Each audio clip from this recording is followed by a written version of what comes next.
Assalamualaikum, selamat malam semua. Maaf hari ni rambat sikit berita.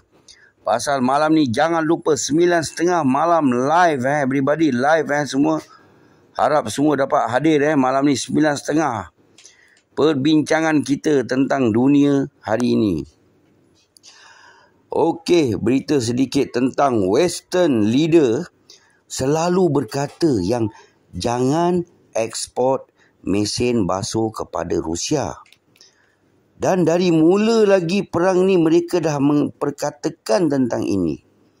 Mereka kata Rusia menggunakan komponen mesin basuh untuk membuat senjata mereka dan drone. Dan mula-mula saya tak percaya. Tapi topik ini selalu diperkatakan. Selalu diperkatakan oleh mereka. Dan saya pun ketawa lah kan. Masa macam tak masuk akal benda ni kan. Dan mereka kata jangan jual mesin basuh. Tapi adakah mereka tahu yang elektronik komponen yang terbesar pengeluaran dia adalah China? Adakah mereka tidak tahu? Atau mereka saja je buat tak tahu? Jadi untuk Rusia pada saya tak ada masalah untuk mendapatkan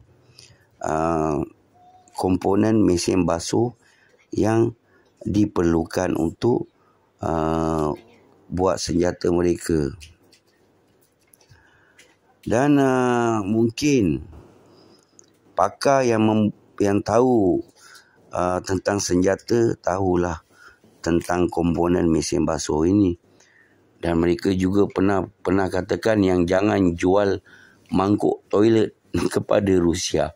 Pun pernah juga jangan jual toilet jamban dekat Rusia. Kesian orang Rusia. Toilet jamban pun tak bagi pergi jual kat Rusia. Kan kesian kan? Tapi janganlah buat sekatan ekonomi yang sampai macam tu, yang membuat anda diketawakan dunia. Okey.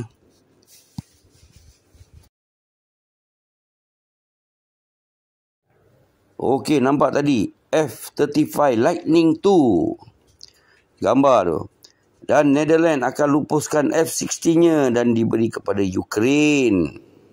Melupuskan Dan Netherlands akan mendapat F-35 Lightning II daripada US. Dan Kaja Kallas punya cerita. Kaja Kallas ni dia Prime Minister of Estonia.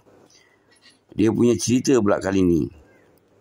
Suaminya ada buka perniagaan di Rusia. Namanya Stark Transport. Dan Estonia Prime Minister kata dia tidak tahu suaminya berniaga apa. Dan dia tidak plan untuk resign.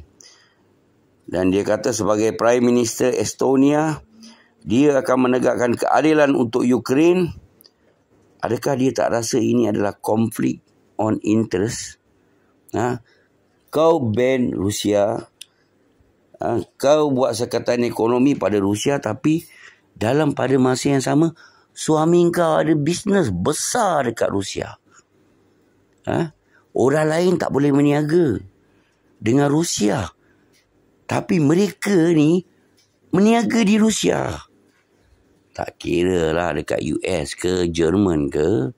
Mereka masih ada perniagaan mereka di Rusia. Tapi mereka tidak benarkan orang lain meniaga di Rusia. Nampak? Mereka nak bodoh-bodohkan dunia. Okey. Dan perjumpaan G20 yang akan diadakan di India. Putin akan tidak berada di India dan Putin akan menggantikan Lavrov sebagai pengganti. Kerana India faham yang Western sekarang tengah gila. Tengah angin sekarang.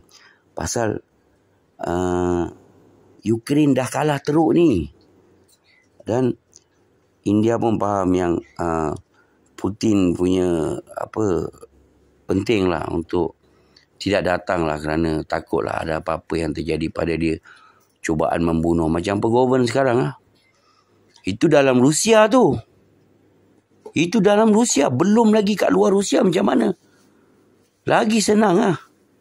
Kan? Sebab tu Putin tak pergi. Putin hanya menggantikan Lavrov. Dan yang kesiannya G20 meeting kali ni, Zelensky tak dapat datang. Tak dijemput. Zelensky. Biasa kalau kita tengok meeting apa-apa semua, Zelensky mesti ada. Tapi kenapa sekarang Zelensky tak dijemput? Kerana negara-negara dunia dah makin meluat tengok muka Zelensky ni.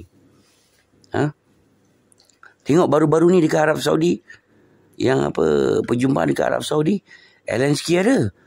Tapi dia punya speech orang tak layan. Dan sekarang dia nak pergi juga G20.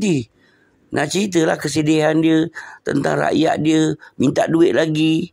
Tapi kali ni tak dijemput langsung. G20 G20, negara besar dunia, G20. Okey.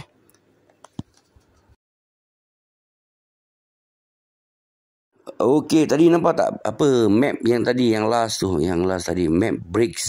Macam mana BRICS sekarang kat dalam dunia, peta dunia. Anda dah nampak kan? Okey. Di Financial Times Wagner Business di Afrika tergugat sejak kematian Pegoven. Okey, kita tak tahu lepas ni siapa yang ambil bisnes Pegoven. Pegoven ni kaya. Dia ada macam-macam bisnes minyak lah, batu, berdelima, macam-macam batu dalam tanah dia ada bisnes kat Afrika. Dan kita tak tahu siapa lepas ni akan mewarisi harta Pegoven yang berbilion dolar dalam dunia ni. Okey, kita tak tahu siapa. Bagian askar Wagner tu memang dah ada pengganti dia, tapi harta-harta Pegoven kita tak tahu.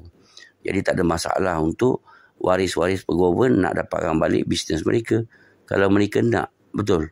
Apa masalah pula Wagner dengan Pegovennya bisnes di Afrika. Jadi tak perlu nak diperkatakan tentang ini kan. Okey. Dan Western country tak dialu-alukan dalam BRICS, kata Putin. Dan kalau mereka nak juga masuk BRICS, negara BRICS akan mempertimbangkan. Dan 6 negara yang baru join BRICS tidak boleh melakukan sekatan ekonomi kepada negara BRICS lain. Ini adalah penting. Ini adalah perjanjian yang paling penting. Negara-negara yang join BRICS ni tidak boleh mengenakan sekatan ekonomi walaupun dunia memaksa anda untuk sekat ekonomi negara BRICS. Okey, ini yang penting kalau awak nak join BRICS, kalau awak nak tahu undang-undang dia. Jadi maknanya yang sekarang ni ada berapa dalam 11 ke apa negara BRICS, mereka tidak akan menyekat ekonomi mereka kepada negara BRICS lain. Alhamdulillah. Alhamdulillah. Okey. Itu sajalah berita untuk malam ni. Jangan lupa malam pukul 9.30 ada live. Kita dah lama tak live kan.